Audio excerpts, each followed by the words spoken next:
Hello, good morning, my dear faculties and participants from all over India and abroad. This is Dr. Syed Suraya, HOD Tripoli, convener of 5-day faculty development program on recent innovations and technologies in electric vehicles. Hope yesterday everyone had a wonderful session on modern control and design of electric vehicles by Dr. K. Narsimhayachari Garu. After this insightful session, today we are having an excited and informative session titled Multi-Phase Induction Motor Drives for Electric Vehicle Applications ahead.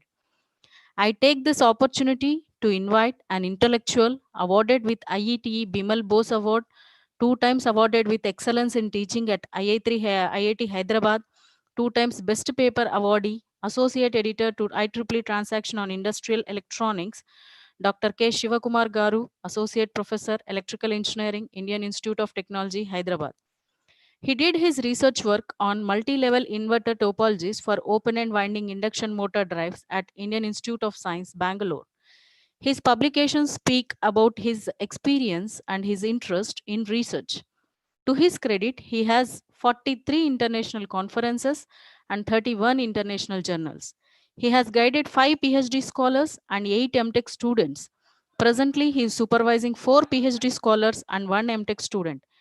I welcome Dr. K. Sivakumar Garu to take over this session and enlighten us with his experience. Thank you, sir. Session is all yours. Thank you, madam. Thanks for Thank you. this introduction. Thank you, sir.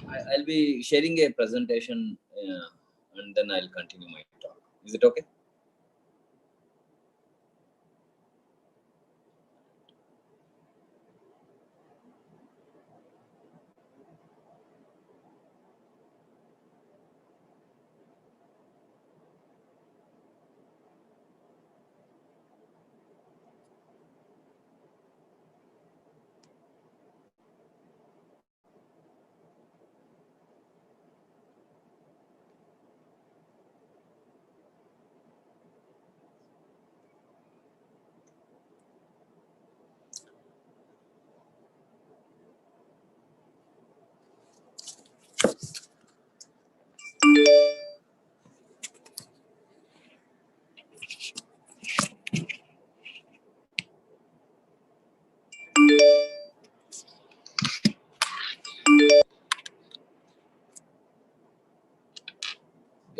Good morning, all.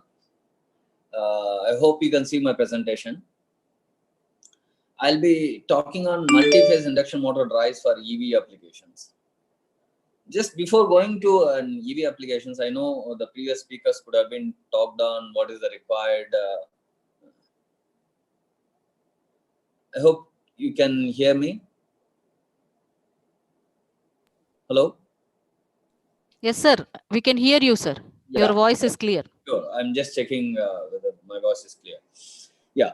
So the previous speaker definitely could have been discussed on what is required for EV vehicles and what are the challenges and all of them. My talk is not going to be focused on the various aspects of electric vehicle, but I'm going to talk especially on missions or kind of motors which have been used for electric vehicles, and what are the challenges and what we can bring out for few of them.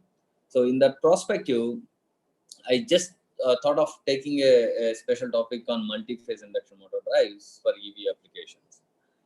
Just to understand very basic things, what was very few challenges with respect to a kind of motor requirements point of view. It may not be in another perspective like a noise and know how the ACs will function in AC cars, EV vehicles, and how to handle these vehicles at the time of accidents, how to handle the torques and all of them. I may not be talking out, but I'm trying to look at the motor perspective because the motor is the main part of your drivetrain. So I'm trying to focus in that perspective. So just to see that the passion for electric vehicles, sometime 10 years back or 8 years back, it was a kind of passion they want to buy for the sake of buying. But today, I don't think anyone will be willing to buy for the sake of buying. And they will be always comparing with the existing IC engines, how they have been comparative and what are the things to be compared. So in a customer point of view, he may be thinking that what speed it has to go and what is the acceleration time and all of them. But an engineer's perspective, what we should look at, in my point of view, the major thing is the torque speed characteristics, which has to be seen. At least we should be able to ensure that the electric motor or mission which you are trying to look at, it should be definitely better than an IC engine, or if not comparable with IC engine performance in terms of torque and speed characteristics. So similarly, so how long single charge will be there? This is a difficult question to answer. It is not only depends on your drive, it is also depends on your battery backup which is existing, and the power and converter which you are using. Then the efficiency of all of them will be matter into the picture. So I'm not going to discuss on the battery perspective, and maybe I'll be discussing on few things on converts perspective and drive the motor perspective. If I can able to increase the efficiency, I may be able to increase the distance. This is one of the aspect. How much, like, that all depends on what is the efficiency increment you can bring it and all of them. And time required to charge, here also there are 2 or 3 parameters which we want to consider. So one thing is chemical technology or chemical electrochemical reactions which are going to happen will decide the maximum time constants. And on top of it, what we have a converter which can bombard the maximum amount of current your battery can take it, thereby you can charge it faster. And that is only the option which we have it. We may have to go with the guidelines of the chemical technology which is used in the batteries. So the maximum charging current, you should be able to control it. And the other interesting thing is that braking. So generally we think that electric vehicles have been good enough braking mechanism is there, and regenerative braking mechanism is there. You can extract the energy while braking. All the time it may not be true. The reason is very simple. You more often brake at the time of your speeds are close to 20 to 30%. Because when you are going with a rated speed, generally you will go with a highway. You may not more often apply a brake. Typically, you apply a brake in the city traffic, and while you are on traffic, that traffic time you may not be going with very high speeds unless you have a sports vehicle and you are passionate about or whatever you want to say it. So, but in typical driving 20 to 30 kilometers at that speed, you'll be more often applying a brake. So that means to say that, for the simple example, assume that you don't have some kind of gear mechanism existing, then typically your motor maximum power is going to be derived at the maximum torque and maximum speed. But your speed is 20 to 30%, your drive cannot extract more than 20 to 30% of rated power. The reason is that you can you can generate a maximum torque using DTC, FOC, and all of them by injecting the maximum current in the conductors. But when speeds were 20%, your power extraction is also going to be 20%. That means your drive may be operating 20 to 30% of rated power. That means your efficiencies will be lower. As usual, no, the efficiency curve, you look at 20% of your rated operating time, your efficiency will be further low. That means you can extract 20 to 30% of power. Further deterioration of efficiency will may lead up into a small amount of power derived from it. So this power extraction or this power regeneration may not be sufficient to stop the vehicle. So you may be able to depend on the mechanical braking. This is one aspect.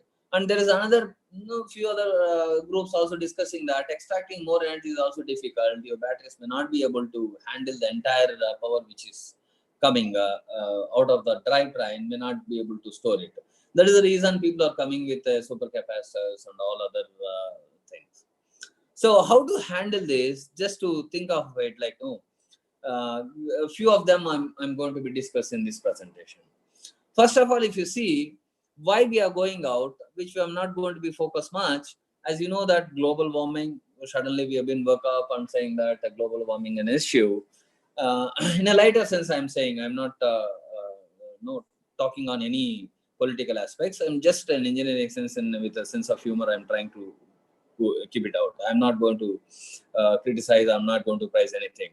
So the global warming suddenly, which came out, and then we have been more worried about the temperature rise and carbon dioxide and all of them, the emissions. Maybe sometimes it's coming because of burning fuel in the cars and other things. And then the fossil fuels depletion, the availability is also coming down. So this is another option. We may not be able to restrain ourselves moving. Although in Corona lockdown time also, I can see plenty of cars on the roads for various reasons. So we cannot stay ourselves in one position. We may be able to drive ourselves. With the fossil fuel depletion, we may not be in a position to stay back. So we are looking for alternates. So the electric vehicles has to be done. And as usual, the high fuel price, which has been increasing, which we've been forcing. I hope the previous speakers also could have been talked on it, which I'm not going further on it.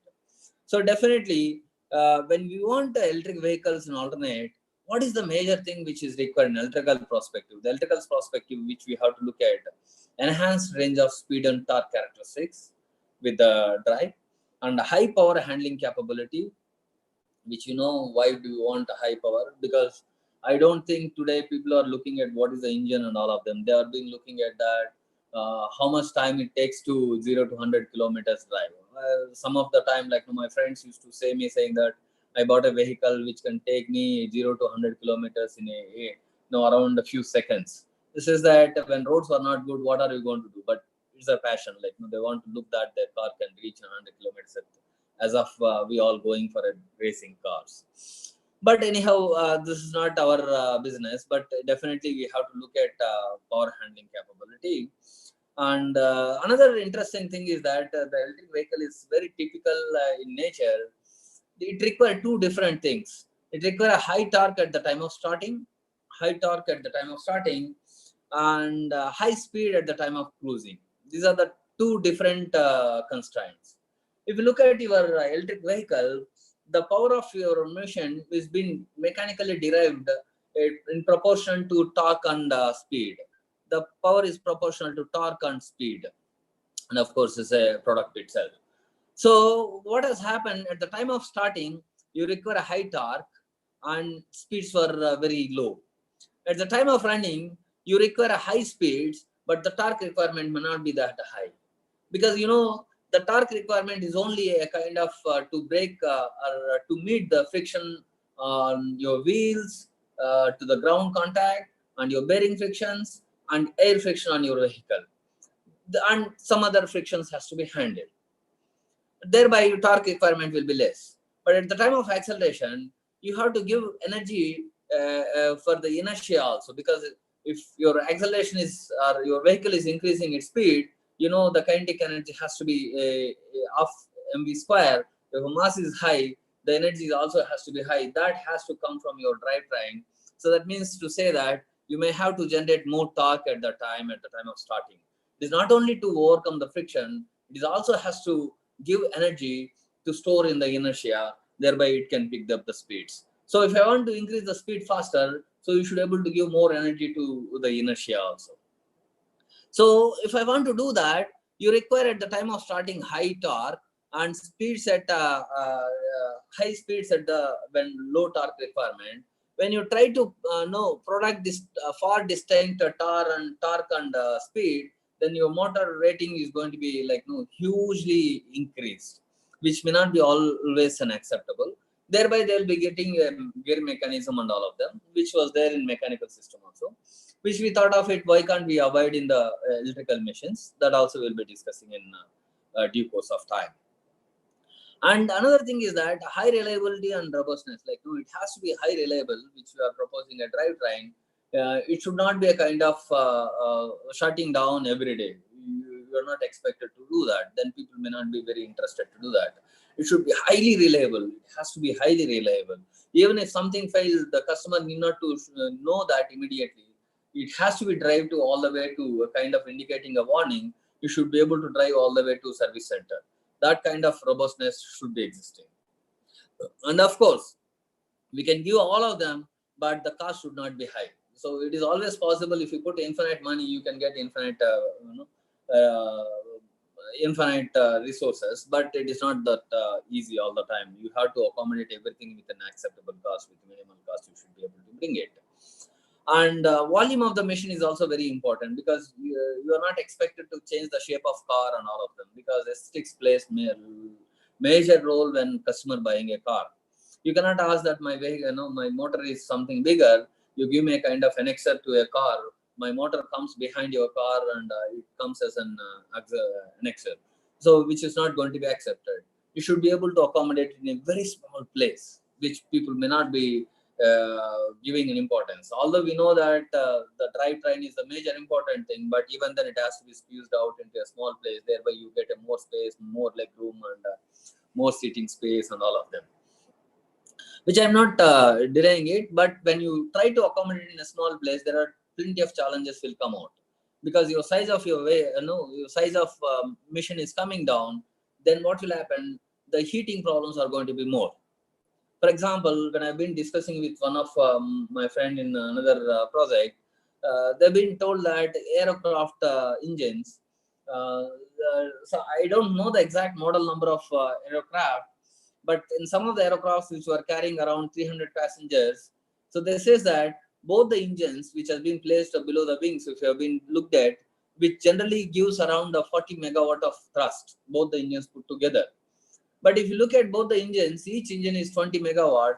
The size is pretty small. Like, no, with that amount of power, I really surprised that 20 megawatt. Of course, I have to get a official information. I didn't get it, but to listen that itself, it was like, no, very fascinating. 20 megawatt drive and 20 megawatt thrust capable engine. That's such a small. They asked that how do you manage the thermal and all of them. It says that once uh, take off the flight, the moment it reaches to a kind of altitude of 10 kilometers above, the outside temperature is minus 50 degrees centigrade. So you may not require to put a lot of effort to cool down that entire engine. Like, no, although it generates heat and the ambient temperature is too low, and that maybe they may be able to manage it. It doesn't mean that it doesn't have technical challenges. They also have a lot of technical challenges, but they have an advantage of outside ambient temperature is negative. But in the cars, it is not the case. You have to drive your vehicle all the way to maybe close to 0 degrees centigrade to 40, 50 degrees centigrade at an ambient temperature. And even you take off, it doesn't mean that the ambient temperature is going to come down. And when you try to accommodate your mission in a cramped place, the heating is going to be a very serious concern. Like, no, you should be able to make it, because the volume of mission is coming down. That means you are trying to overload the mission. When you overload, the efficiencies fall down. When efficiencies falls down, the waste of energy is going to be converted in heat. That heat has to be dissipated. And once you compromise on that, all other parameters are going to be in bad shape. So in a way, we have plenty of challenges. We should able to get high speed and torque ranges, and high power handling capability should be there. And we require a high starting torque and high speed cruising, and reliability, acceptable, and volume. All of them has to be there. So in that case, just sort of see that for a kind of our reference, how these IC engines were be done. So if you see that IC engine characteristics, they have been at the same, but of course the gear mechanism changes. Thereby, the wheel speed versus your IC engine speeds will be changed with the gear ratios. So if you look at the gear ratios, how they will be varying one gear to the other gear. These IC engine characteristics will be shifting to different places with the gear mechanisms. So we thought of getting this kind of characteristics with an induction motor without using a guide. So in that process only, we thought of proposing for a multi-phase. Just to understand what kind of motors were being used in EVs, typically there is no single concluded mission which says that this is the best suitable for electric vehicle. There are plenty of missions were being used. So typically universal and BLDC motors were being used for low power and medium power applications. Induction motor and PMSM were being generally used for high power applications. So I've been realized, or I've been understanding that these motors for four-wheeler and above. So the universal and BLDC motors were been typically between two and three-wheelers, where the power requirements were been moderate. So just to give a flavor of it, I know some of you may be aware of it. What is the rating of mission which has been used in the four-wheeler or kind of cars which have been used today? In some of the cars mid-range, which has been called in Japan, I don't want to bring the company name because I'm not an authorized person to disclose that. I have been like, at least I came to know that it was 100 kilowatt of mission they are using. 100 kilowatt, which they're claiming that it is a mid-range vehicles. So in mid-range, when they are climbing 100 kilowatt, and the space is very small, you cannot accommodate. If you have been go back to our labs and some of the old labs, if you look at 15 HP missions itself, it may be reasonably bigger enough. So in that case, 100 kilowatt, you can assume how much. So we don't want to have that bigger motors, but it has to be very smaller and should be able to accommodate in the cars. So that is a very big challenging designing of motors also. So, and you may be able to look at that hearing in some of the rickshaw wallahs and all of them saying that 1 HP, 2 HP or 5 HP missions have been used. But there the acceleration is compromised all the time. And you may be able to get a rated speed, but the gradients also compromised. In a gradient road, those vehicles may not be efficient to drive. If you want to have a proper gradient and acceleration to be considered, your power rating has to be increased. Otherwise, you have to be compromised on your acceleration and you have to compromise on your gradient climbings, like the hill climbings. And there are still there are plenty of all kind of motors for being used. I have not discussed all of them. I have been brought a few majorly used missions here. And coming back, and then what kind of phases, like how many phases has to be used, then that is also going to be an interesting issue. We generally think of motor, it is always first thing comes to our brain is, or first thing our neurons picks up is three-phase mission. Why it has to be always three-phase? Why not the other phases? To understand that, we'll go back to a kind of a small basics of it, how it have been, maybe people could have been thought of it. This is what my understanding. If I'm wrong, I'm always ready to take my words back, and there is no second thought on it. So if you look at single phase systems, you have one winding in the generator,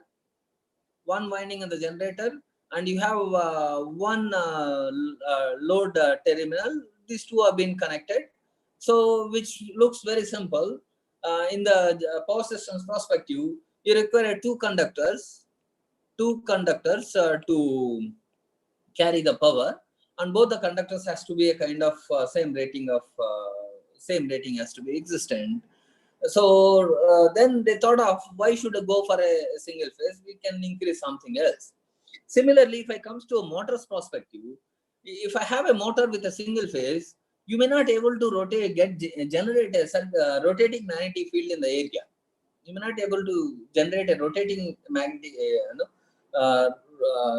rotating air gap magnetic field. So you could have been heard of double revolution theories and all of them in single phase induction machines. So that means you may be able to get an alternating magnetic field, but not a rotating magnetic field with a constant magnetic flux, which you have been seen. So this was a kind of bottleneck for single phase systems. Then people could have been motivated to go for a multi-phase. To achieve both the disadvantage, the two-phase systems is always acceptable. When you have a two-phase systems, both the windings has been placed into a 90 degrees phase shift, and this three terminals has been derived to generate two times of the power. Then you require three conductors now. It's not four. So they've been able to save one conductor. And of course, I'm not debating on that conductor ratings and all of them. They may be varying it, and all of them can be having. So here there is also a disadvantage, like no advantage or disadvantage. This neutral has to be always existent. If you remove this neutral, then again this two phase becomes a single phase, because the same current will be going through both the inductors or both the windings. Then it becomes more or less a single phase, and again there will be a lot of deviations in the voltage generation, all of them that has to be handled. And similarly, if I look at the motor's perspective, this two-phase system can able to generate rotating magnetic field in the air gap, not like a single phase system. And this also works out well. Then people thought that, or could have been imagine that if it is a three-phase system, now then you don't require any return conductor. Three wires can take 3 times of single phase power. So because we know that in a balanced system, IA plus IB plus IC is equal to 0, which we could able to effectively use it, and thereby you avoid the return conductor and balanced system. And thereby the power handling has been increased. And of course, there is various other things, the harmonics and the space harmonics and all of them came into down, like they've been minimized. And similarly, when it comes to motors, in the motors also, you with a 120-degree phase shifted, the rotating magnetic field has been established, can be established. And this become like kind of norm for close to hundreds of years. And now, if you want to change the three-phase systems in the existing three-phase system, it may be difficult. If you want to start, you have to start all the way from generating station, transmission system, distribution system, and the loads and all of them, which may be completely difficult to change. Then, if assume that your electric vehicle is a microgrid, you are designing a motor, you are designing a converter, you are designing a control system, you are designing everything, then why do you want to stick with three-phase? And of course, we can guarantee say that this three-phase will give a rotating magnetic flux. We all could have been studied induction motor in one or other time with 1.5 times of Φm and rotating magnetic field and all of them. But when it comes to power trans perspective, increasing three-phase to four-phase is nothing but adding one more leg in the inverter and changing the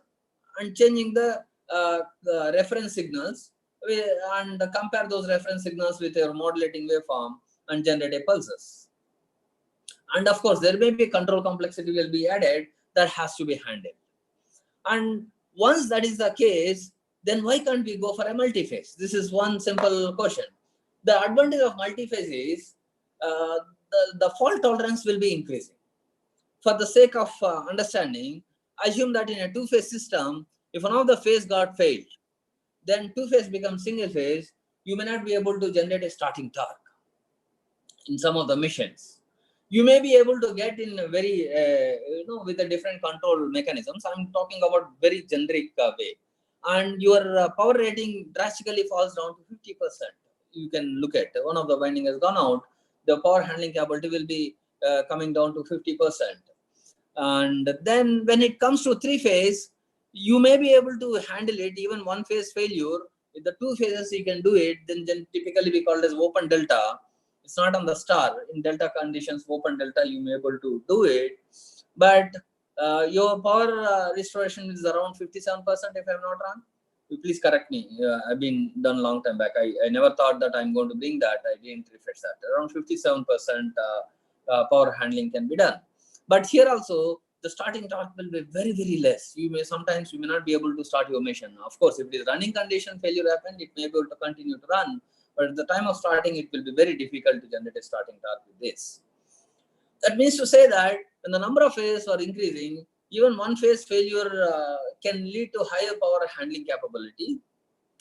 And also, the flux distortion in the air gap can be minimized in the fault. That's one advantage of increasing number of phases.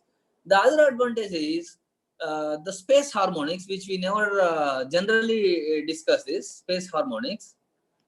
Space harmonics will be low when the number of phases are increasing. I'll give the reference in the coming slides. You can go back and look into that. The space harmonics will be minimized if the number of phases have been increasing. So in that case, people could have been thought of 4-phase, 5-phase, and 6-phase. Sometimes 5-phase have been with 72-degree displacement. 5-phase was also gained popular. Plenty of research has been happened on it, which I'm not going to talk on 5-phase in this session. So I'm talking about 6-phase missions.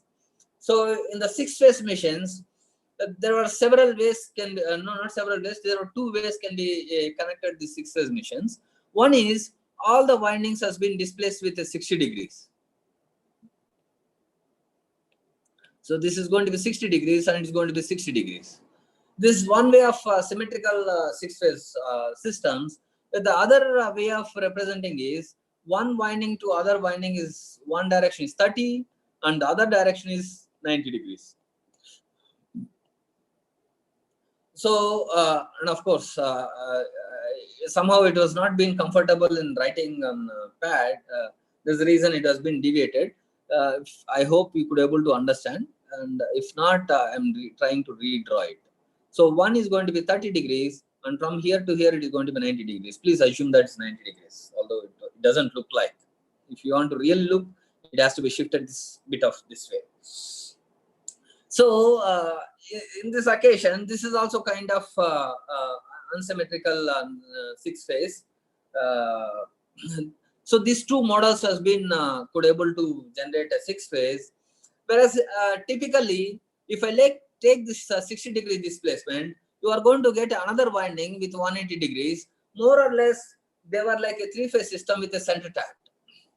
You may not gain much of advantage, but of course, space harmonics, you have a slight advantage on it. Who are interested can go back in those papers and can look at. The other two 6-phase advantage you will get it. One way is 30 degrees, other way is 90 degrees. That means you will have a 3 set of winding, 2 set of 3-phase windings. With all 3 windings are 120-degree displacement, and one set to other set winding are being displaced with a 30 degrees mechanism. These 2 windings has been displaced with 30 degrees. With this, there are plenty of PWM methods and control schemes has been generated. Because of this 30 degrees, the 5th and 7th harmonics can be eliminated in the flux in the air gap. In the flux, air gap flux, this 5th and 7th harmonics can be eliminated. Because of 30, you know, this 5th and 7th harmonics can give a 6th rotating air gap flux in the air gap. So 6 into 30, 180 degrees. So 2 windings are generated in opposite direction. Those fluxes will be, and the harmonic fluxes will be eliminated. The resultant air gap flux will not have any 5th and 7th harmonic. Thereby, there will not be any back EMF in the windings, for corresponding to 5th and 7th harmonics. So the introduced or injected 5th and 7th harmonics will not have 5th and 7th voltage harmonics, will not have a back EMF. Even though these voltages were very small, the current will be introduced into the windings reasonably high. Although 5th and 7th harmonic currents were there in the windings, the 5th and 7th harmonic fluxes will not be there. Thereby, your torque ripple and all of them will be coming down. But the phase windings has to be live with 5th and 7th harmonic currents. This is because you have a 5th and 7th harmonic voltages which is derived from the inverters, but there is no back EMF because the flux has cancelled the 5th and 7th harmonics resultant flux. So you don't have any back EMF. You know that resultant currents will be reasonably high. Then only the bottleneck for this voltage is only leakage inductance and the resistances and other torque elements. Those things will be very minimal. So the currents will be. So to minimize this 5th and 7th harmonics, you require to have a filter. Designing filter here is not that easy because these generally these missions will be doing it V by F control. That means to say that the frequency will be keep on varying to change the speeds. When you change the frequencies, the 5th and 7th harmonic frequency is also going to be changed because there have been multiples of fundamental frequency. When fundamental frequency itself is changing, 5th and 7th harmonics also going to be changing. When 5th and 7th harmonics changes, having a passive filter is very, very difficult. As you all know that corner frequency and all of them to set, your L and C values has to be changed. Changing that dynamically and that linearly, which may be very difficult to do it. But this is also one of the challenging problem. Anybody interested can take it up. This is one thing, 6-phase. So I believe in saying that multiples of 3-phase will always gives a kind of freedom that you can divide and see into a multiple 3-phase mission sitting in one core. That gives a kind of flexibility and flexibility in controlling and designing the control mechanism, because we have a three-phase system control mechanisms established. And if you divide the 6-phase into three phases, then what I can do is that existing three-phase systems can be used as two different systems with a 30-degree phase shift. Can I run the 6-phase? And if I go for 9-phase, I can do with a 40-degree phase displacement. I can do 3 set of 3-phase windings, and I could able to run it. So, which I've been convinced myself and trying to work on multiples of 3-phase systems and multi-phase systems. The major advantage, as I said that previously, the reference which you can see that Professor Levy and their team, Toliet and Williamson, been worked on a generalization of a review paper on this multi-phase, the advantage of it. One who are interested can look at. So as previously I discussed, it has lesser magnitude of space harmonics, which we never talk about. We always talk about time harmonics, which is generated by inverters, the FFT and all of them, which we do it for the harmonics or voltage spectrum, or the voltage generated by inverters. We do the FFT for that, and we derive the harmonics. Generally, we don't discuss about space harmonics. The space harmonics will be less if you have more number of phases. If you have less number of phases, the space harmonics are going to be more. So with the lesser space harmonics, you may get higher efficiency if you properly able to control it. Higher efficiency can lead to a power distribution, better power distribution. That power distribution means, as you know, that efficiency, then all of them have been dependent factors. And another greatest advantage is that improved fault tolerant capability. Just now we have been discussed. Even in a 9-phase system, if one phase fails, still I could able to run the system. Not much of deviations, and starting torque is also reasonably increased, not like a 3-phase to 2-phase systems. And similarly, reduced voltage rating of the switches. The reason is very simple. Assume that the same machine has number of slots for same, the number of conductors for same. The 3-phase has been divided into 9-phase. The number of conductors per phase is going to 1/3, and the number of conductors per phase is 1/3. The voltage requirement for the phase also comes to 1/3. Then the DC bus requirement for the inverter also comes to 1/3. So the switching voltage ratings can be also be reduced. Thereby, series connection of switches can be avoided.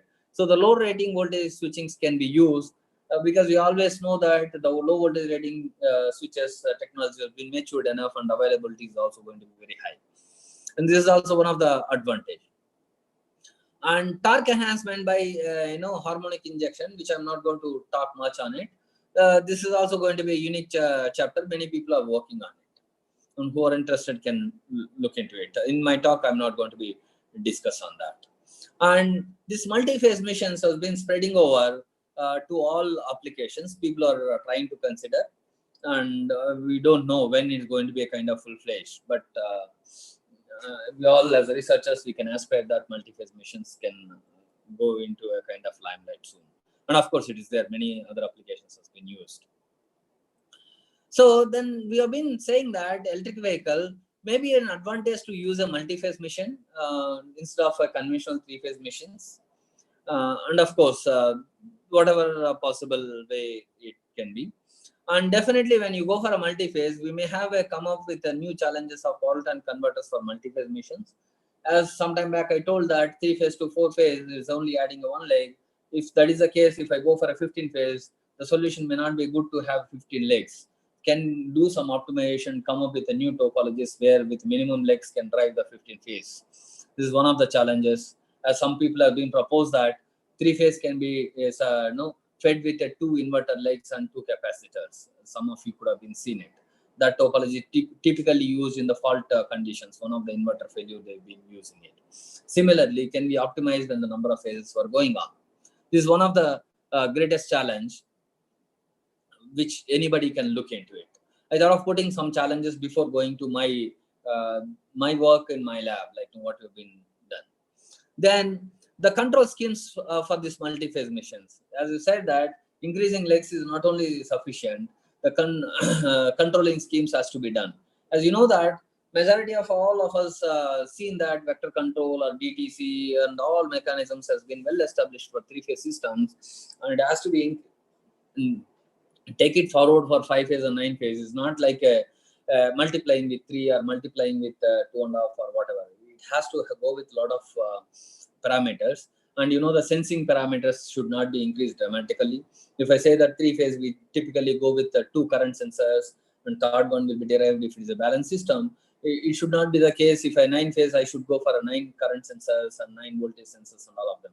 It should be able to compact and try to derive some of them and use some of them to be estimated, sensorless. All parameters will bring into a lot of challenges. This is what I am believing it.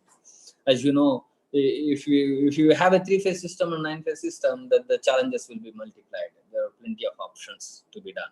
This is also one of the challenges. Who have been really interested in multi-phase can be look into it. So we thought in a different direction. We says that this multi-phase can able to remove the gearbox. Even then it has to be done. Can be able to remove the gearbox. This is which one of the challenge we picked up. That I didn't highlight here, because the other 3 challenges which we presently working on it, that have been highlighted here. And how to do that? To do that, we have taken an option of pole phase modulated. So when you go for multi-phase systems, which allows us to change poles and phases by properly exciting the individual phases. This is not a new technique. It is also age-old techniques, but we thought of exploring it for an electric vehicle. So when I go for a 9-phase, multi-phase system, what we said that in pole phase modulated, if I can able to design the winding such a way that it allows me to do the change poles and phases instantly, like not instantly, a kind of with some kind of protocols. Then what I can do is that high poles, I can use it for high torque, because you know that if you remember some time back, like if you go back to cross textbook or all of them, torque is proportional to, you can see that P by 2. There is a product called torque is equal to 3 by 2 times of P by 2 times onto D component and Q components and all of them. So one D component, one Q component minus another D component, Q component, rotor and stator components will be there. So that means to say that when the number of poles increases, torque will be definitely increasing. Even if you are not convinced with this kind of arguments, you can go back into our basic theory. When number of poles increases, what will happen to the synchronous speed? Will be decreased. You go back with your notations. When speed comes down, torque has to go up for the same power rating. And when poles were less, your speed will be less, torque will come down. So that means high pole mode, I can use it for high torque, and this high torque can be useful at the time of acceleration, starting time, or gradient routes. We can use that high pole mode. And low pole mode is like a high power, that means medium and high speed cruisings. Like at the time of high speed cruisings, you can use it. It doesn't mean that there is only 2 gear mechanisms has to be there.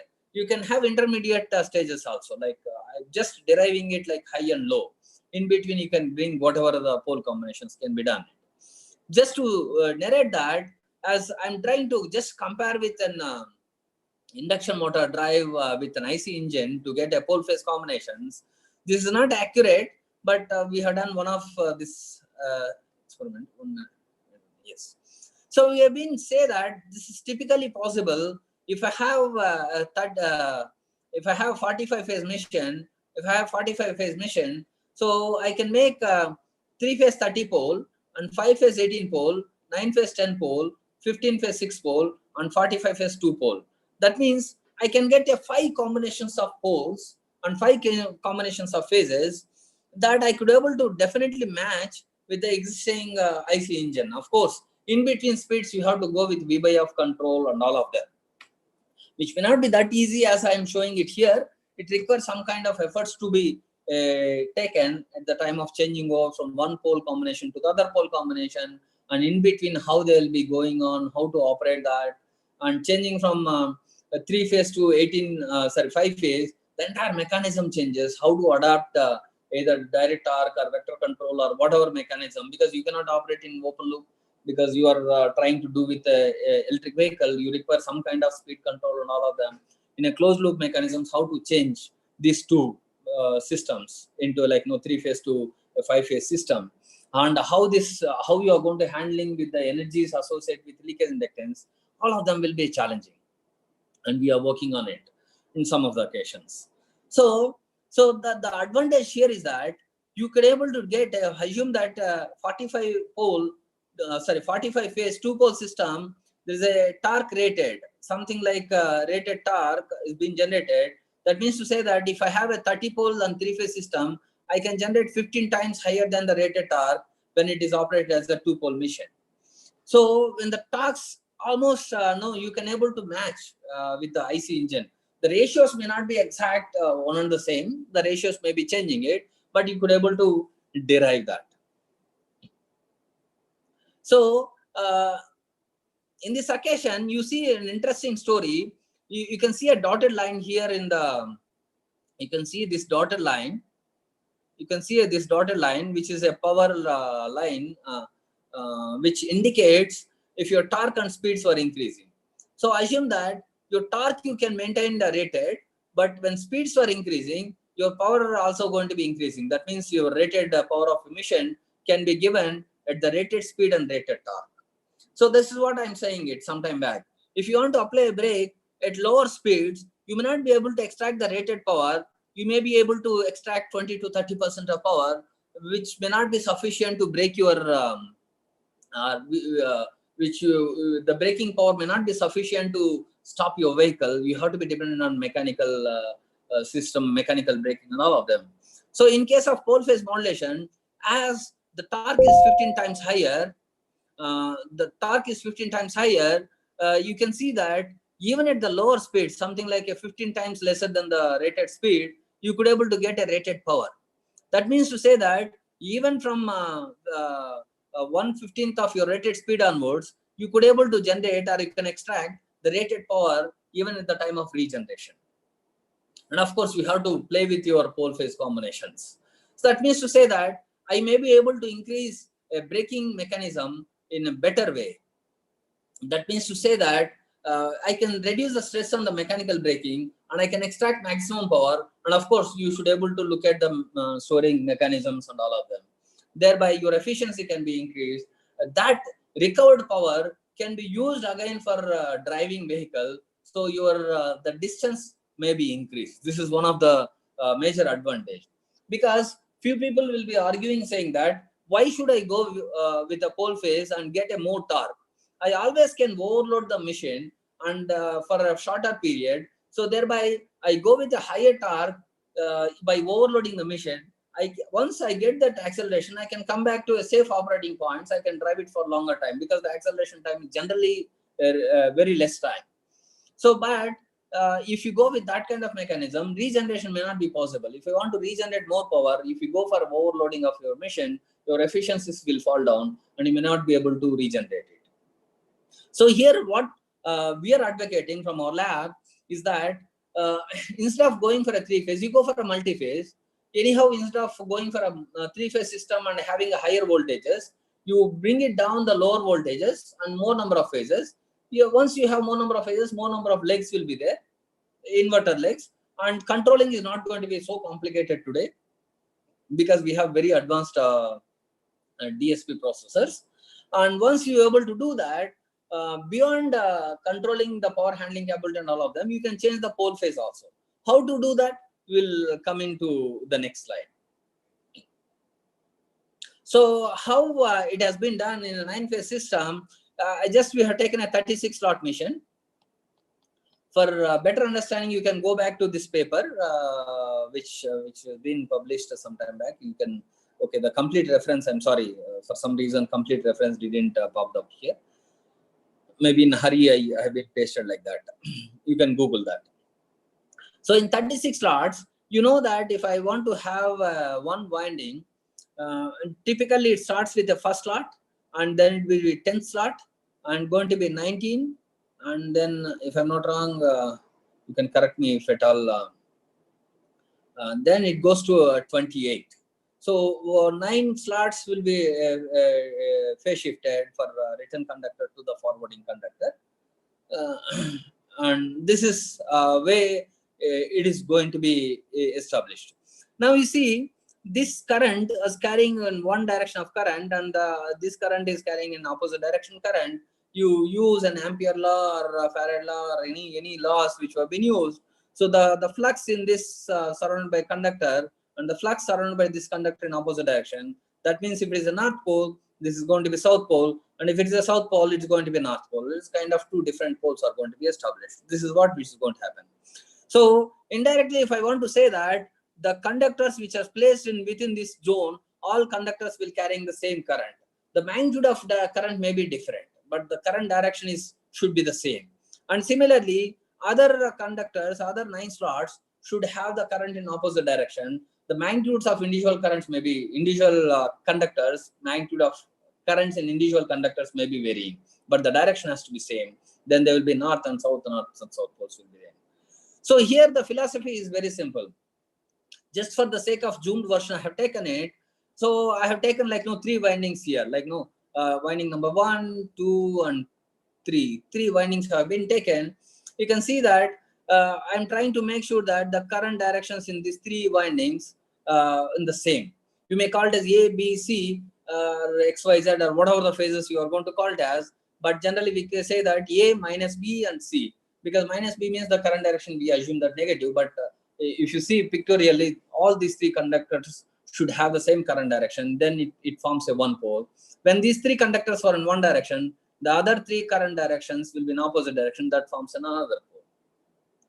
If I try to do something like what I can do is that, you can see that the middle conductor changed into blue color. That means somehow these 2 excitation, if I reverse it, instead of the current direction like this, I am going to change an opposite current direction. That means the current direction has been reversed. Then what will happen? You see, this conductor was carrying one direction of current, the other conductor is carrying another direction of current. So this forms a one pole, and this forms another pole. This form the other winding forms another pole. That means 2 poles has been divided into a kind of 6-pole system. 6 poles, 2 poles to a 6-pole. So that means to say that if you properly excite the windings, I'm not mechanically disturbing the winding structure in the motor. The existing machines have been trying to change the excitation of the one of the winding. How to do that, we'll come back in the next slide. And who are interested can go back into this paper.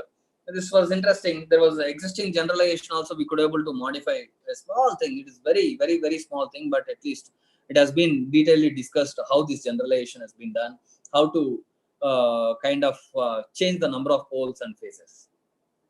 I hope all of you understand this. We are trying to change the current direction in the winding. If you change it, the poles are going to change. Once the poles changes, then the torque and all of them will be changing. So for better understanding, half of the stator been taken, 18 slots. So you can say that the conductor directions has been indicated here. That indicates that current direction also. So what excitation has been given? A phase for the first slot minus F phase. It is to say that minus means because the current direction is opposite. So you give minus, the current directions will be same. So that means to say that you see almost 9 conductors will try to see that the same current direction will be carrying on. Then one pole, the other one will be same. So now what has happened? Now we've been split it into 3 conductors to get a symmetry. So you have to you have to follow a symmetry. Otherwise, if there is no symmetry, the bearings will be stressed more, because if North Pole and South Pole are not equal, if all the poles are not equal, the forces on the rotor will not only a circulatory, it also creates some kind of forces in stator side. That means it can create a kind of oscillations in the rotor that leads to a kind of more stress on the bearings. The bearings can get damaged. So to avoid that, you should have a symmetry. So this 9 slots has been broken into 3 equal parts. So these 3 slots are being given an opposite current direction. Thereby north and south and north poles has been generated. So these 2 poles has been split into 6-pole systems. This is how generally you are going to do it. So what we got convinced ourselves that we are not changing any physical motor structure. Only thing is that excitation changing. Excitation changing, how difficult is it? I know there is plenty of difficulties because of non-idealities like a linear leakage inductance and magnetized inductance. All of them should be able to allow what I can say, the current directions and all of them. So that will be reasonably difficult.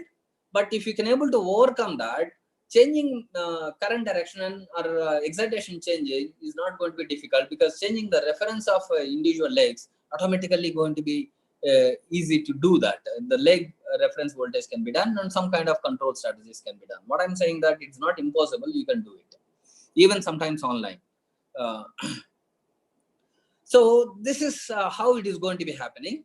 Just to visualize that, how to do that, if I have 9 phase has been done.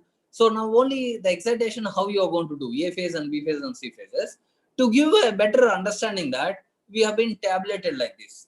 If I able to phase displace with 40 degrees for all these 9 phases, that means this is with 0 degree and this is 40 degrees and this is with 80 degrees. And if you go on with that, so I'm going to get a 9 phase 4 pole.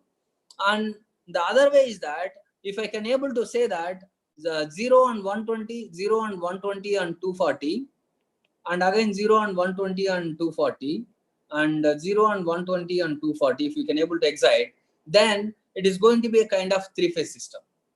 Because typically it look like 9 windings, but you see 3 windings are going to have the same excitation. Similarly, other 3 windings will going to have another excitation. That means effectively it has only 3 windings, although physically it exists 9 windings, but 3 windings are in phase and 3 windings are in phase with a phase displacement of 0 and 120 and 240. So it is going to be equivalent to a 3-phase system. Now, whatever explanation which I have given some time back, you are not being convinced, just try to look at the other way of representation. You know that theta mechanical is equal to P by 2 into theta electrical. So in all occasions, mechanical angle is constant because you are not changing the state slot angles. So you see the first slot, first winding to the second winding, in first occasion it is 40 degrees. In the second occasion it is 120 degrees electrically displaced. When it's electrically and the previous is 40, then what should have happened? The definitely poles has to be changed. So how many times the poles should have been changed? 3 times has to be changed. Otherwise, it is not going to be matching. So the number of poles variation, it should be 3-fold, it has to be increased. So in the previous case, it's a 4-pole, and present case, it should be 12-pole. Keeping the mechanical angle constant, you just see that one occasion of electrical excitation 40, in another occasion it is 120. So the excitation has to be 120 degrees. Compared to the previous condition, the present condition, number of poles should have been increased by 3 times. Otherwise, this is not going to be valid. So that means to say that poles has to be increased. Otherwise, it's not possible. So in this occasion, this is one of the best thing you say that you are not changing any winding diagrams. You are not changing the machine structure. You are not doing anything. Just by exciting the windings in a different phase angles, you could able to do that. That is also easy. You don't require much of control or a kind of converter deviations. This is simple 9-phase inverter can also be doing that. And if you see a pictorial representation, this is the flux lines which has been placed. This is one pole and this is another pole, which we have simulated in ANSYS. 9-phase 4-pole operation. You can see that the phase angles here also you can able to compare it. And if you try to do that, you see that middle 3 slots has been changed into current direction. Thereby, you could able to get 2 poles into a kind of 6 poles. That means half of the winding, half of the starter. The entire thing becomes 4-pole to a 12-pole. Because of symmetry, I'm not showing the entire structure. Now, if it is the case, what extra can be achieved here? So this we have simulated also. Then you can see that phase voltages, how they look like. And this may not be similar to a kind of 3-phase because their triplet harmonics will be subtracted from the pole voltage to phase voltage. I'm sorry. Here, 9-phase voltages like 1/9 pole voltages will be subtracted. This is the phase voltage which you are going to see it. This is a simulation and experimental has been done. Why I'm trying to show you here is that the experimentation is not tough. As a young lab, when we did it like this experiment, our lab has been established only 3 years or 4 years old lab. Not many infrastructures were there, and we also did with very basic equipments. So that means to say that it was not difficult to do it. We can do that. And it says that then once you did that, what we can achieve more? Then we started thinking of it and trying to put our thought process, how it went on, and that may be helpful for some of you to understand. So our thought process is very simple. So you know that a 9-phase 4-pole and 3-phase 12-pole operation, just we took one step, because 9-phase you can do maximum 2 combinations. You cannot go more than 2 combinations. If you want to go for more combinations, you have to increase the number of phases. This is one of the thing which you can visualize and you can understand when you go for generalization concepts. When 9-phase 4-pole, you know that the number of phases were more, the space harmonics were less. This is one advantage. That means to say that, assume that if I'm okay with some kind of torque ripple, that means if my space harmonics were less, I may be able to compromise, I may be allowed to compromise on time harmonics. That means my switching frequency can be down, or some other freedom I can be able to get it. Or if you bring the same time harmonics, and because of the higher phases, less space harmonics, efficiency will be higher, and reduced torque pulsation can be achieved. Whereas in 3-phase, you know the space harmonics will be high, because of the phase number of phases for less compared to 9-phase. It's not compared with 3-phase. Compared to 3-phase, the same will be there. Compared to 9-phase, and definitely compared to 9-phase system, there will be a kind of less efficiency. It may not be dramatically different. Don't think that degraded efficiency means it's like 90 to 30, 90 to 40. It is typically like 1 or 2% or maximum 3-4%, not more than that.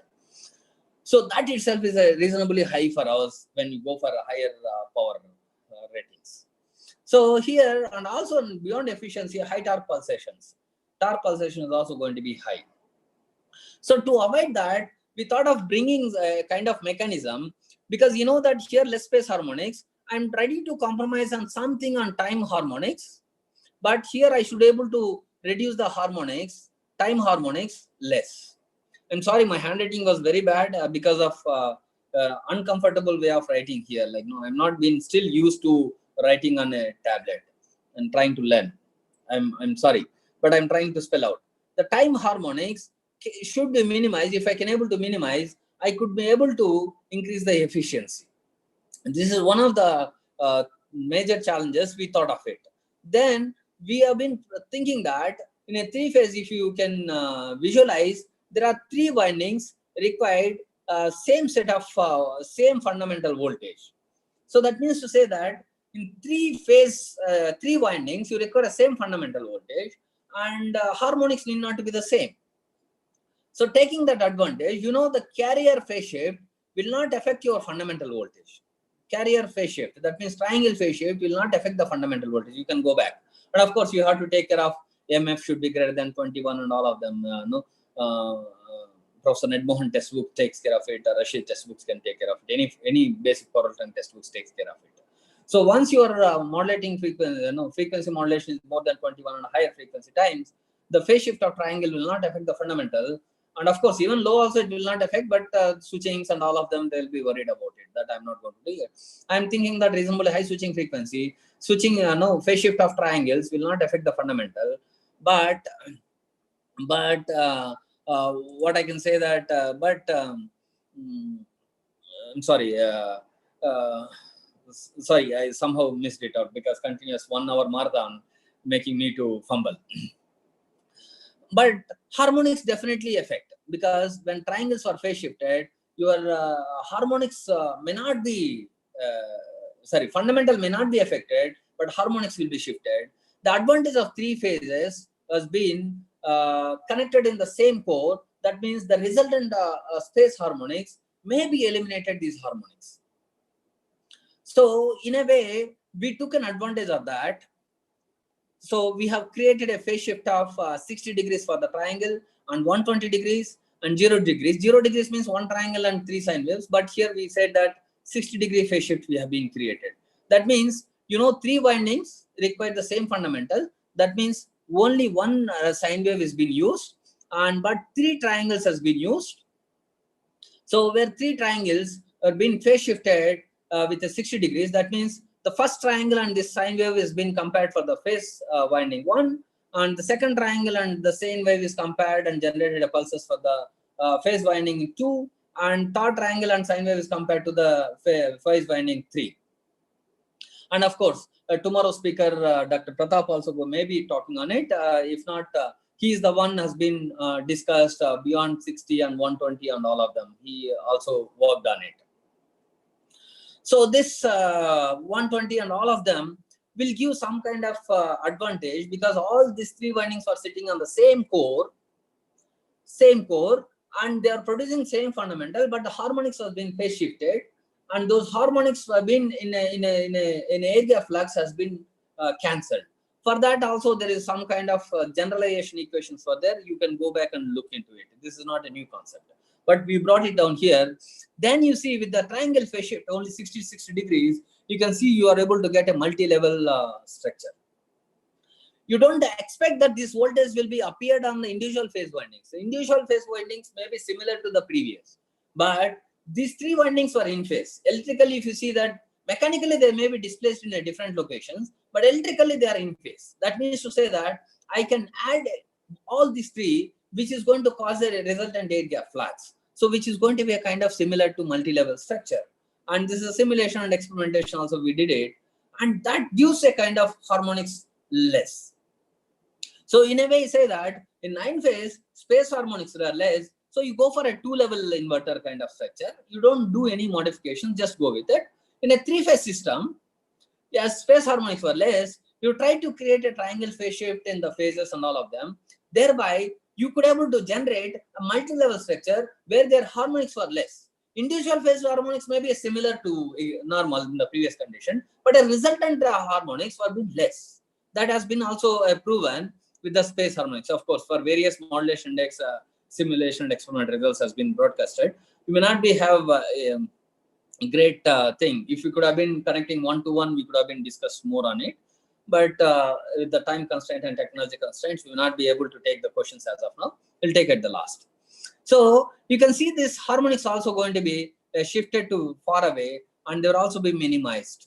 And you see the current waveforms, how they look like, very close to a sine wave form. Okay, and this is one way of doing it. And the other thing is that what we thought of taking is that the other disadvantage.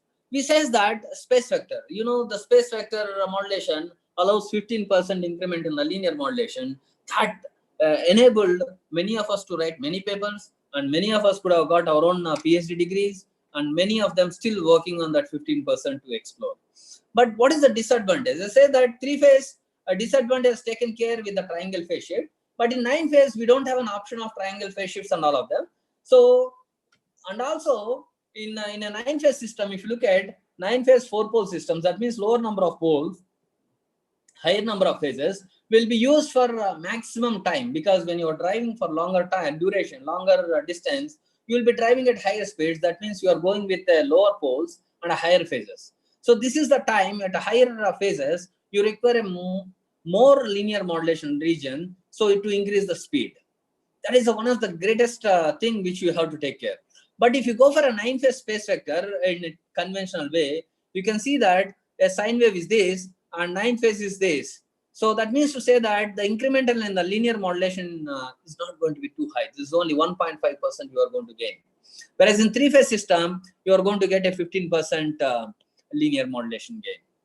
In 9-phase, if I'm not wrong, I'll correct myself if I'm wrong, it is only 1.5% as best of my knowledge. Okay, so this is 15% you can get it, and of course when compared to sine wave. So we thought of saying that, okay, anyhow I cannot improve on time harmonics like in a 3-phase system by triangle phase shift and all of them. Can I increase the linear modulation? How to do that? Because if I want to do that, a 9-phase space vector PWM has to be used, then the increment is only 1.5%. Will not be too appreciated when compared to 10%, because 10-fold less. So I should be able to get that. So to get that, what we did is that we have noticed it, even in 9-phase system, there are 3 groups you can divide. The group 1 with 0, 120 and 240, and group 2 is 40 and 200 and 40 and 160 and 280, and the other group is 80 and 200 and 320. There are three groups can be made out. So again, if you look at these three groups, typically balanced, because 0, 120 and 240, they are again like a one three-phase system. So it doesn't require any return path. If it is a balanced system, 0 and 120 and 240, those three windings, if I connect in a star, it doesn't require any return path. So because IA plus IB plus IC is 0, typically 40 and 200 and 280, these three windings connected in a star, they also didn't require return path. So we took that advantage of it. We took that advantage. So we have said that these three windings, which has been displaced with 120 degrees, that means 1, 4, and 7 windings. And if you want to compare like A, B, C, you can name it. Somehow I named it as a 1, 2, 3. So that you can replace with the A, B, C, D, E, F, and whatever. So what I'm trying to say that 0, and typically it is 120, and this is 240. And this winding is 40, and this is 80, and this is 160, and 200, and this is what? Yeah, 280 and 320. So you mean to say that we have been divided into three windings. Thereby, if I can able to isolate these neutrals, so thereby the third harmonic currents will not be able to find a path. So why previously in 9-phase winding, 9-phase PSP, I cannot introduce a triple N harmonics to increase the linear modulation? Because of all 9 windings connected, third harmonic will find a path to circulate. So to avoid that, we have disconnected all three neutrals, which has lead to block the triple N voltages. So I can use a triple N injected modified sine wave to increase the linear modulation range or space vector, whatever you want to call it as. So, but when it comes to a kind of three-phase, if you remember in three-phase, these three windings, what I mean to say that these three windings require the same phase voltage. That means it is 0 degree phase shift, this is also 0, and this is also 0 in three-phase system. In 9-phase system, they are 0, 120, 240. In 3-phase, 0, 0, 0. So if I isolate them, then three windings have been not connected in either star or delta. They have been independent windings, so it will not work. So we have created a two switches. In 3-phase system, they will be turned on, and 9-phase system they will be turned on. 9-phase they will be off. In 3-phase they will be on. So you may ask me, sir, 3-phase, what will happen space vector? Because 3-phase, anyhow, even you connected all these three windings have been same magnitude, you may not have a circulating current path. So 9-phase, you have to be avoided. That gives you a kind of linear modulation incremental. So you see, we have identified two problems here in 9-phase. One is that in lower phases, to minimize the torque ripple, we could able to decrease the time harmonics by properly using an advantage of triangle phase shifts.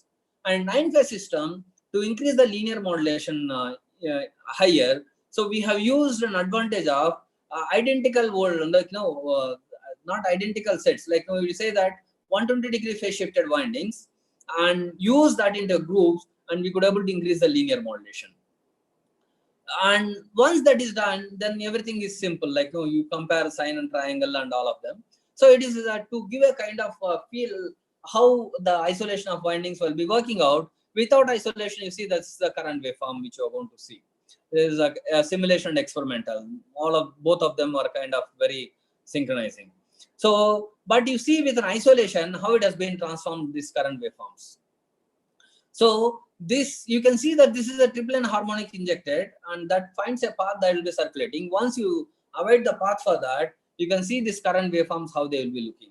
So which will be reducing torque ripple and all other benefits which we are going to get it. So to compare that, we also did an experimental study. You see this voltage waveform is also going to be very fuzzy because there is no isolated. It becomes a 9-phase. The 3-phase harmonic will find a path, and 9-phase systems are going to be like 9th harmonic will be disturbing the voltage waveform. You don't look like a 3-phase. When you isolate three neutrals, they become like a 3-phase systems, and there will be like 3-phase voltage waveforms, and the current waveforms will be there. And similarly, all variations we did experimentation, various things. And there's also experiment with ANSYS simulation for visualization how they look like a 4-pole mission. And and there is a 9-phase mission. Sorry, the previous one is a 9-phase 4-pole mission, and this is a 3-phase 12-pole mission. This is one thing has been to show pictorially, we thought of projecting it. And definitely here in higher number of poles, your core may get saturated because we didn't take care of the core design yet. We have been trying to include those designs also, because it is not typically 3-phase mission I can take it. I have to reasonably kind of take an extra core or a better material to accommodate more flux density. And similarly, when the lower phases, high torque, your shaft also has to be designed to handle the high torques. These are the two things has to be taken care of it. And this is the typical speed characteristics and how the speeds when the poles were being changing. And to demonstrate how the torque ripple in 9-phase 4-pole, this is the torque and expected, and this is 3-phase 12-pole. Without triangle phase shift, this is the torque ripple. And this is not the torque ripple which we measured at the shaft, because at the shaft, the torque ripple will be filtered out, some of the high frequency torque ripples. So we have calculated this torque ripple at the induced at the conductor level itself. And and once we come back, and just to see that with the triangle phase shift and without triangle phase shift, this is with the triangle phase shift, and this is without triangle phase shift, the same mechanism, same control technique, same sine triangle PWM. You can see that the torque ripple has come down to 50%. You may be thinking that what advantage you are gaining it, but this torque ripple will improve the efficiency, lifetime of your mission, because these ripples definitely affect your conductors in the slots and slot mechanical strength, and everywhere it is going to be affected, because there the oscillatory torques will be there. This definitely helps improving the lifetime of your mission. This is one of the good interest anybody can explore in that direction, how to minimize further. So we have been shown that a number as a number, you can see that torque ripple has been dramatically fall down 29.6% to 14.3, just because of triangle phase shift. Not much of mechanical and any deviations has been done. So the torque ripple frequency has been increased further, but the increasing frequency is always advantage, because we push at high frequencies, filtering out will be very easier. And generated torque has not been compromised in both the occasions. Of course, 9-phase 4-pole I'm not talking, because there is no comparison for that. I'm trying to talk between 3-phase with a triangle and without triangle phase shift. And power factor also we could able to get improved because of triangle phase shift, because the harmonics has come down and the power factor has been increased. I say that efficiency may not be dramatically increasing, it is only 1%, but that 1% is reasonably higher because we didn't invest anything. Ideally, we didn't invest anything. With that, we could able to get a higher efficiency, because we did it in open loop. Because efficiency increases, that speed also been increased. If you do it in a closed loop, the speeds will not be increasing it. And 9-phase, if I want to say that this is the parameters, like you can say that the efficiency at lower poles is very less, but we have designed for a 4-pole mission, and then we have been overloaded with a 12-pole, thereby efficiency has been fall down. And this efficiency also can be increased if I design a better core and better bearings and better rotor structure and all of them. This efficiency can be increased. As we are doing, you know that we are doing a research with the PhD students. We have been to get that, we maybe require some time to tune it. If we ask the students to do it, improve the efficiency and do it, they may not be able to focus more on the research innovations rather than they'll be tuning the missions. The time takes long, so I never insisted my students to do that. They've been focusing on the concept realization. So in that perspective, the efficiencies were lower, but this efficiency definitely can be increased. And this is what we have been done, one part of it. The other part, we say that how to make multi-level inverters for multi-phase. So you can always say that multi-level inverters, you can bring NPC inverters, you can bring H-bridge inverters and all of them.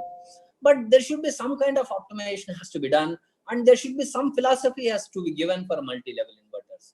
This is what I always believed it. So in that constraints, so what we have taken out is that, so if you see that a conventional like open-end winding missions, you can say that one inverter on one side, the other inverter on the other side. Who have been familiar with multi-level inverter, they could be able to easily look in and identify that. which which will be very easy. So only thing is that this switch disconnection also we made it in the as previously disconnected to avoid circulating currents in triple N harmonics. It has to be with to get a higher linear modulation zone in 9-phase systems. So, but you see, it is a simple extension of existing open-end winding concept for a 3-phase has been extended to 9-phase. But we don't want to do that. We want to get some kind of advantage of it. Then what our thought process went on, when we require a high torque, so we may be required a higher power to generate it. At higher speeds, you don't require much of power. Like, no, you require a lesser torque, but higher speeds. So we thought of, and at the same time, as some time back you said that, at the time of braking also, you may be able to get more torque. So thereby you will be using it higher poles and higher torques, and apply a brake, you extract more energy. And at the time of acceleration also, you go with the higher poles and you give more energy. That means to say that if I want to go give more energy and less more energy, my battery also has to be rated for high discharge rates. But in a running condition, I may not be required that kind of discharge rates. So first thought what we have is that, can we able to isolate these batteries into two parts? One battery part can give a with a high discharge rate to generate more torque, and one battery set with a low discharging rate but runs for longer time, and dissipates in a lower intervals. Means longer times to drive for longer distance. These are the two numbers, two thoughts which we went on it. Then we looked at here and we created the system into a modified structure. This is a typical 9-phase inverter. This is a typical 9-phase inverter, and this we called as an auxiliary inverter. This will not be there all the time when a 9-phase operation is going on. That means to say that in 9-phase, a 4-pole operation, that means to say that it is going to be with a low torque requirement, high speed, then this auxiliary inverter will not come into picture at all. And this acts as a 9-phase system. Some of you can ask me saying that, so these neutrals have been connected, they may find a circulating path. So you see, if I want to find a circulating path through this switch will not be turned on when this inverter is not ideal. So this will not find a path. And any current direction you see, this switch will block a path. And that means this inverter will be completely isolated. This winding acts as a 9-phase F4-pole system. When it comes to a 3-phase 12-pole mode operation, 12-pole and 3-phase system, we know when we will be using it. At the time of starting, you require a high torque. That means you require to bombard a lot of current into the system. So that occasions, I want to bring this auxiliary inverter into the system. Thereby, these two can be managed with the modulation index. You can do a decoupled PWM technique and all of them. Maybe from a native angle, Professor Somshekhar sir has worked extensively on it. Decoupled PWM methods, where these two inverters can be decoupled. And the reason why I've been used only one 3-phase system is that in 3-phase system, you see, these 3 windings were been having the same phase shift of voltage. So those 3 can be connected to one leg, and I can generate a supply voltage from both the sides. It's like an open winding concept again. Thereby, I can take more energy from this system and less from this battery. That means 9-leg inverter battery can give less power, and 3-leg inverter battery can give more. You can ask me saying that what? I can have a supercapacitor here, or a kind of battery which is going to with a high discharging rate. So this is very typical for the sake of example, because I've been talking for 1 hour 20 minutes, just thought of taking a slight deviation in it. The car batteries today, what we have to start our engine, they are high discharging batteries. At the time of cranking, they may deliver close to 100 plus amperes. But charging time, they will only charge with a few less than 10 amperes, few amperes.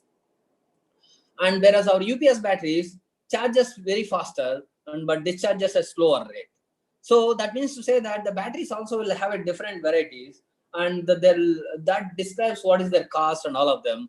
So you need to have high discharging batteries in both the occasions. So I can have a high discharging here and low discharging batteries can be placed, or you can put a parallel supercapacitors here to take surge powers at the time of braking. At the time of acceleration, you can use supercapacitors that can be effectively isolated with an auxiliary inverter without affecting your normal operations. This is one of the alternative one can think of it. So here, what is the advantage? I'm getting a multi-level inverter whenever required, because three-phase system, as I told you, that space harmonics will be more. I require less time harmonics. Thereby, I can go for multi-level inverters. In nine-phase system, anyhow, my space harmonics were less. I maybe go with a two-level inverter. So with that kind of combinations, you combine them, and also you get an advantage of supercapacitor can be imposed, a kind of introduced here to get better transients at the time of acceleration or at the time of braking. So the bottleneck of your battery can be handled. To handle it, you have to have definitely a kind of PWM techniques has to be taken care. Which one of them, which we thought of it, is like decoupled PWM technique in open and winding missions. So it is very simple. You have voltage vector of V, so that you split it into two parts. One way easy to do is that V by 2, V by 2. You don't do V by 2, V by 2. You make like this vector is a V by 4 and this vector is a 3V by 4. So the resultant vector on the windings will be vector V.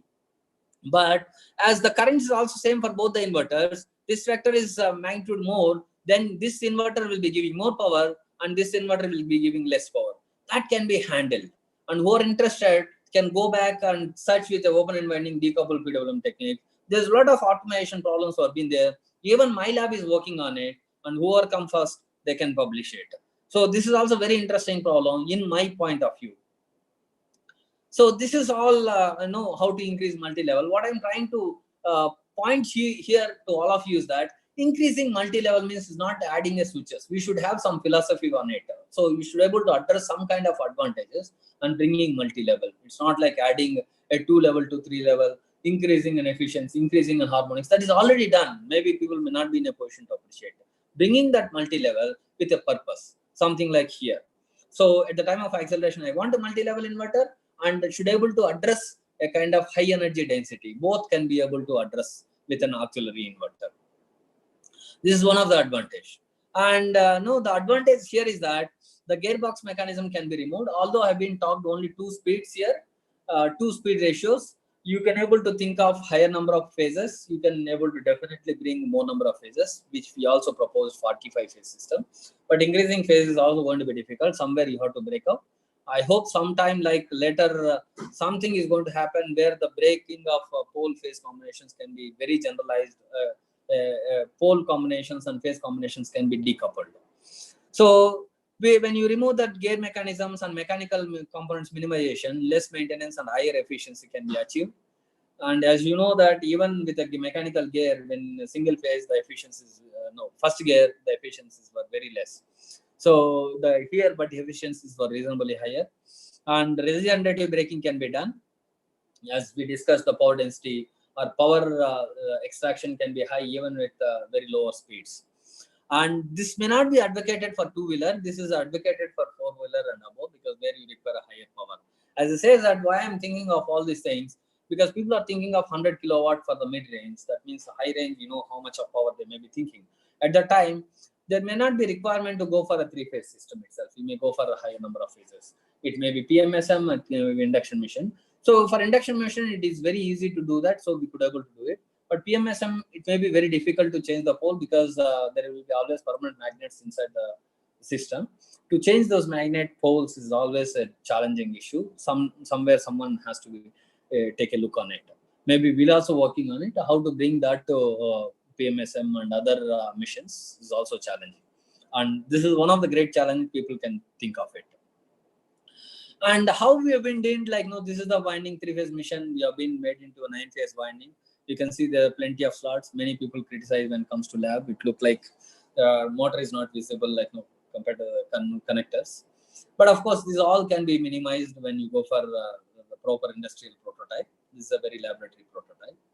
And it's not going to be costlier. Any local winding manufacturer also can do it. But you have to sit with him and trying to guide him what to connect and how to connect and all of them. This is all from my side. Thank you. I'll be open for questions.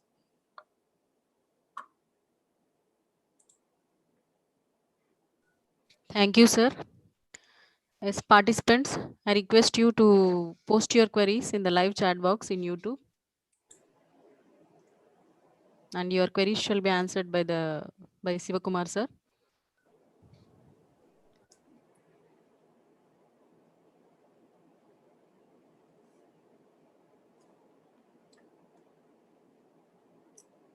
Which type of converter is good to run SRM EVS? Which type of converter means? See, SRMs use different off-bridge kind of topologies, but there's no kind of simple answer for it. It depends on the power level and the application and what are the key reasons. Like, sometimes if you want to focus on torque, then you have to change various topologies. If you're only for the fundamental and other things, then the basic topology may be sufficient. Somebody is asking for the PPT. Definitely, I'll share. Maybe tomorrow or by today evening, I'll share with the organizers. I request the organizers to take care of it.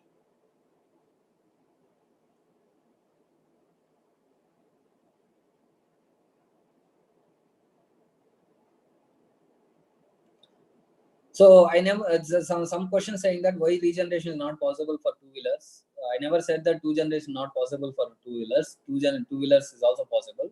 What I'm saying is that the pole phase combination missions, two-wheelers may not be required, because this we should think of when we have a higher power requirements. What about the switching losses, sir? Yes, switching losses will be there, but it's not going to be dramatically increases, because the number of switches are increasing, number of phases are increasing, switches will increase, but voltage rating is also coming down, because switching loss is not only it's proportional to switching loss is not proportional to number of switches. Switching losses is proportional to voltage and current across the switch also, across and through the switch. So the voltage rating of switch is coming down. The switching losses may not be dramatically increasing. Definitely there will be incremental, but it's not very high. What is different in phase voltage in 45 phase and 3-phase systems? Phase voltage in 45 phase and 3-phase systems. I'm not getting 45 phase systems, like each phase voltage 360 by 45 will come. In 3 phases 120 degrees as usual. If I understood that. If I didn't understand, I'll take it later. The technique will IM competitive to PMSM and SRM. So I'm hoping that it is competitive, but there is no concrete solution saying that performance you can compare it to. But the advantage of PMSM is that it has a permanent magnets inside. The weight can be minimized there. Whereas the induction machine, it has the electromagnetics on the stator and rotor. The weight is high, and transients also a bit sluggish compared to PMSM. So that's the reason people may. These two are two contradictory lines. Few people are being biased with PMSM, few people are being biased with induction. Definitely, these two can be comparable. This 1 minute can simulate how to generate MIM drive. Apply this multi-phase system to PMSM. Yes, PMSM can be done, but pole phase is a tricky thing. One has to think of it. We could not able to solve that problem yet, but we are thinking of that also. Multi-phase can be done with a PMSM. Can you simulate how to generate MIM drive? Multi-phase induction. This simulation we did it with an ANSYS, not with a MATLAB. ANSYS software. We used it, and we designed our own core and our own winding, and there we have simulated it. How far we compare this converter with tripod converter? This is we have not thought of it. Thanks for it. We will check it. We'll check it, and maybe soon we'll let you know that.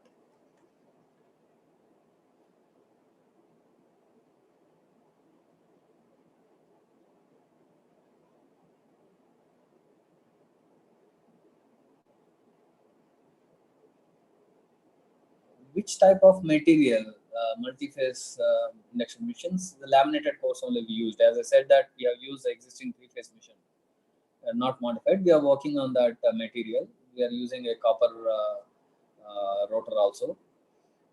but with the laboratory limitations, we are not done. But we are tying with the local industry and trying to do with various other materials we are trying to explore. Any material is always acceptable.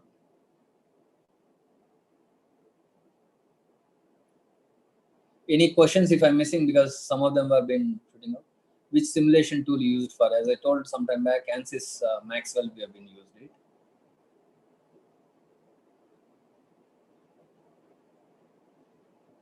Most of the applications, why does not cascaded structure is preferred among three types?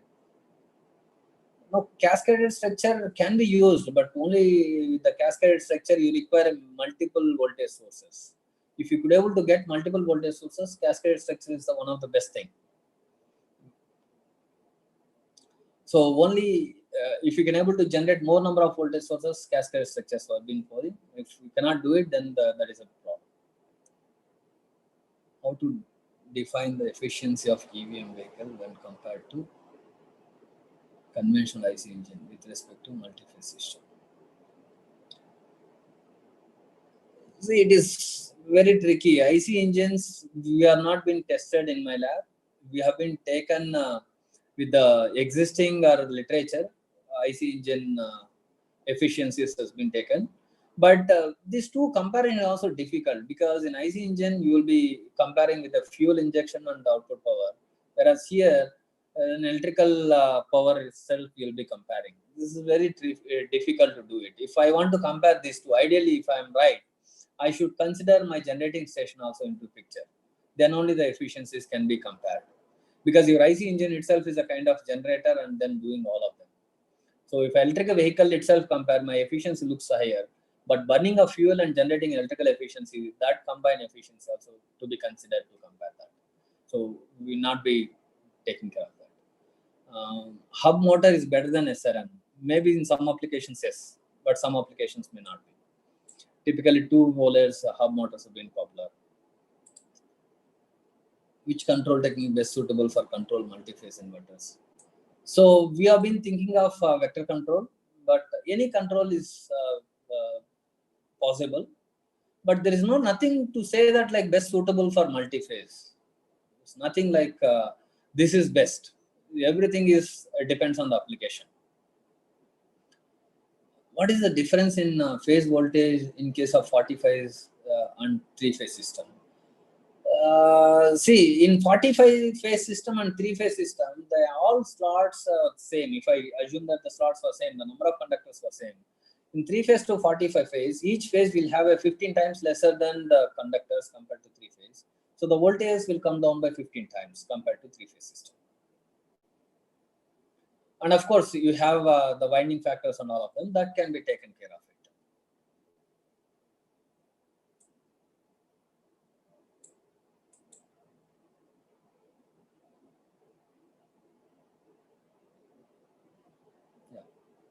I hope I answered all the questions, and if any other questions.